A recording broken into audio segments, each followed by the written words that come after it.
I have like a thing about sleeping. I don't sleep that much, and I've come to this thing about like not sleeping much as being a great virtue after years of kind of battling it as being a terrible detriment or something. And now I really like sort of sitting up, but for years I've been sitting up, and I think that like my creativity is greatly motivated by this kind of insomnia. I lie awake, I think thoughts, I walk aimlessly. Sometimes I used to walk more at night.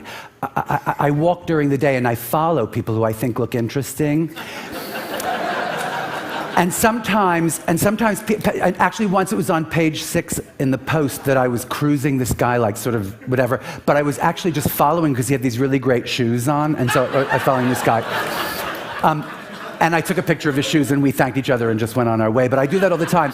As a matter of fact, I think a lot of my design ideas come from mistakes and tricks of the eye. Because I feel like, there are so many images out there, so many clothes out there. And the only ones that look interesting to me are the ones that look slightly mistaken, of course. Or very, very surprising. And often, I'm driving in a taxi and I see a hole in a shirt or something that looks very interesting or pretty or functional in some way that I'd never seen happen before.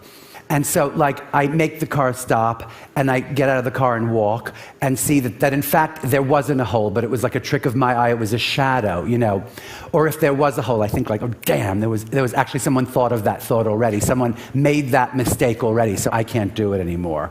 I don't know where inspiration comes from. It does not come from me from research. I don't get necessarily inspired by research. As a matter of fact, one of the most fun things I've ever done in my whole life was this Christmas season at the Guggenheim in New York. I read Peter and the Wolf with this beautiful band from Juilliard, and I did the narrator, and I read it. And I saw this really smart critic who I love, this woman, Joan Ecocella, who's a friend of mine, and she came backstage and she said, oh, Isaac, did you know that, talk to me about Stalinism, and talk to me about, the 30s in Russia. And I said, how do I know about Stalinism?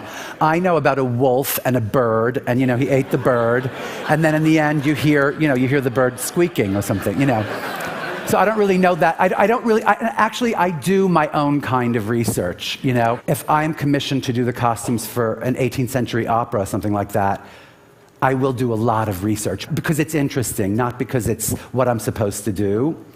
I'm very, very, very inspired by movies. The color of movies and the way light makes the colors, light from behind the projection or light from the projection makes the colors look so impossible. And anyway, roll this little clip, I'll just show you. I sort of, again, sit up at night and I watch movies and I watch women in movies a lot. And I think about, their roles and about how you have to watch what your daughters look at. Because I look at the way women are portrayed all the time, whether they're kind of glorified in this way, or whether they're kind of, ironically glorified, or whether they're, sort of denigrated or ironically denigrated. I go back to color all the time. Color is something that motivates me a lot. It's rarely color that I find in nature, although, juxtaposed next to artificial color, natural color is so beautiful. So that's what I do. I study color a lot. But for the most part, I think, how can I ever make anything that is as beautiful as that image of Natalie Wood? How can I ever make anything as beautiful as Greta Garbo? I mean, that's just not possible, And so that's what makes me lie awake at night, I guess, I don't know. I want to show you, I'm also like a big, I go to astrologers and tarot card readers often, and that's another thing that motivates me a lot. Like people say, oh, do that. So I do, an astrologer tells me to do something, so I do it. When I was about 21, an astrologer told me that I was going to meet the man of my dreams, and that his name was going to be Eric, right? So, for years I would go to bars and sort of anyone I met whose name was Eric, I was kind of humping immediately or something, right? And there were times when I was actually so desperate, I would just, walk into a room and just go like, Eric, and anybody who would turn around, I would sort of make a beeline for. And I had this really interesting tarot reading a long time ago. The last card he pulled, which was representing my destiny, was this guy in like a straw boater with a cane and like, sort of spats and this, a minstrel singer, right? I want to show you this clip because I do this kind of crazy thing where I do a cabaret act. So actually check this out. Very embarrassing. Thank you. We didn't do anything yet. So here's the name of the show is based on this story that I have to tell you about my mother. It's sort of an excerpt from a quote of hers. I was dating this guy, right? And this has to do with being happy, I swear. I was dating this guy, and it was going on for about a year, right? And we were getting serious, so we decided to invite them all to dinner, our parents, and we, sort of introduced them to each other. My mother was sort of very sensitive to his mother, who it seemed was a little bit skeptical about the whole alternative lifestyle thing, homosexuality, right? So my mother was a little offended. She turned to her and she said, "Are you kidding? They have the greatest life together. They eat out, they see shows." They eat out, they see shows.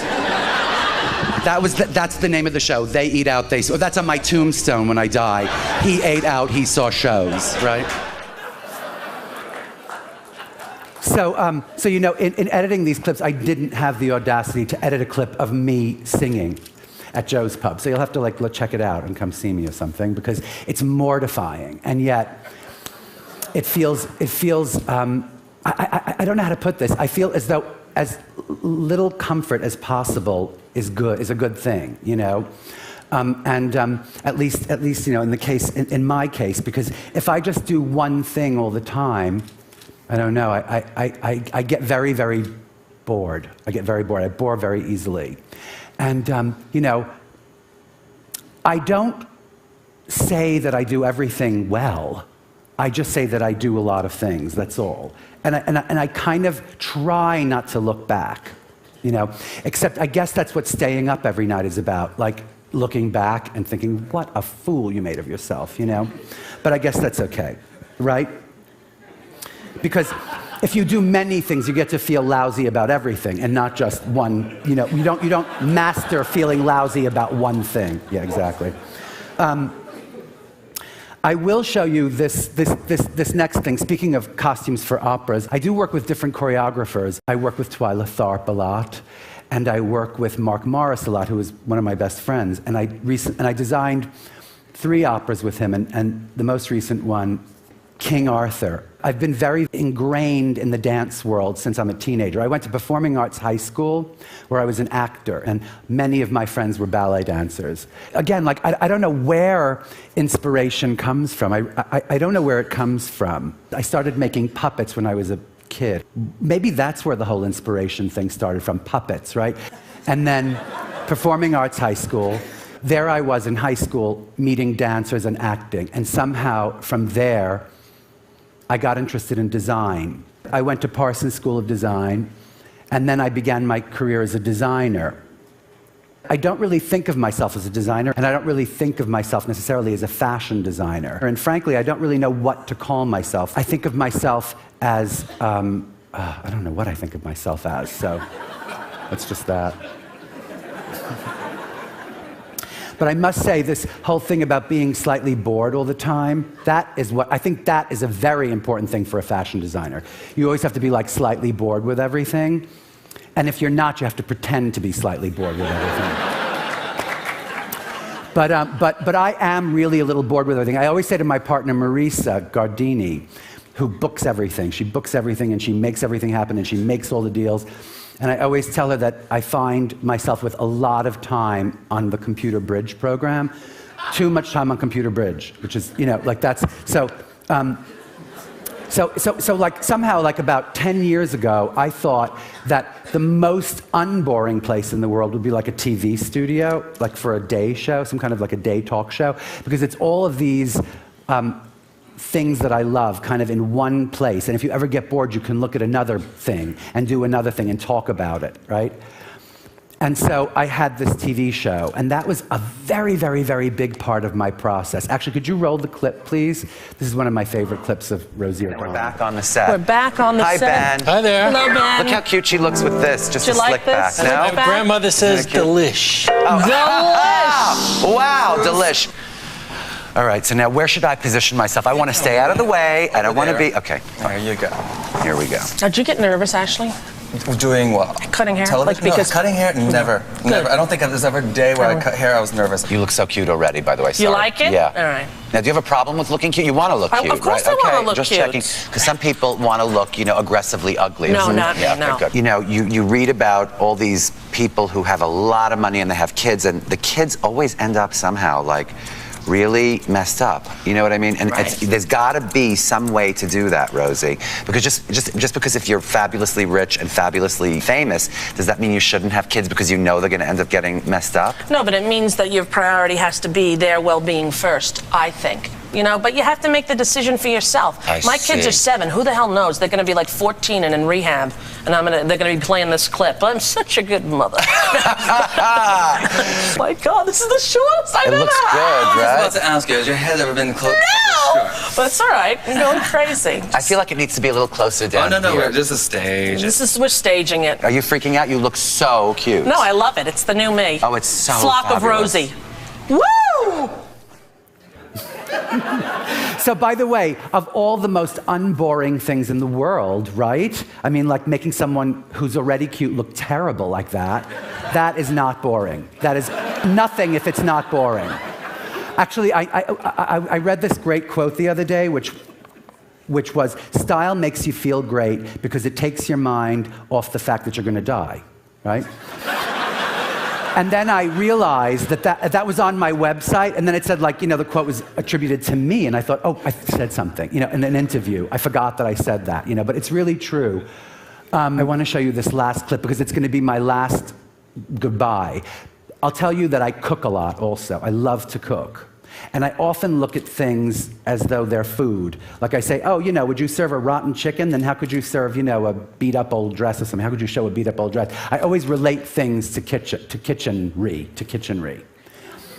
And so I think that's what it all boils down to. Everything boils down to that. So check this out. This is what I've been doing because I think it's the most fun thing in the world. It's like this website. It's got a lot of different things on it. It's a polymathematical website. We actually shoot segments, like TV show segments. And it's kind of my favorite thing in the world. And it just began, like in the beginning of February. So who knows? Again, I don't say it's good. I just think it's not boring, right? And here's the last bit. I have to tell you, I make buttermilk pancakes or buttermilk waffles all the time. Do you? Yeah, but I can never find buttermilk, ever. Oh. Like, you can't find buttermilk at Citarella. You can't find buttermilk. You can't? It's always low-fat buttermilk. No, but that's all it is. Is that all it is? Oh, you don't know? Okay. I let me don't tell know. you something. I'm sorry. Let me tell you something interesting. You know what? Stop laughing. It's not funny just because I don't know that whole, there's no such thing as whole buttermilk. Sorry, what? No, here's the deal. What? Let me tell you the deal. In the old days, when they used to make butter, and you know how you make butter? Churn. From cream. Yeah, exactly. So you take heavy, high-fat milk, which is cream, and you churn it until it separates into these curds and water. The liquid is actually that clear liquid. If you've ever overbeaten your whipped cream, it's actually buttermilk. And that's what it was in the early days. And that's what people used for baking and all sorts of things. Now the buttermilk that you get is actually low-fat or skim milk. All right, I didn't know. Has been, the reason he thought that is because buttermilk is so wonderfully thick and delicious. Yeah, it is, So who would exactly. think that it was low-fat? Well, that's it. Thank you very much. Happy Ted. It's so wonderful here. I love it. I love it. I love it. Thanks. Bye.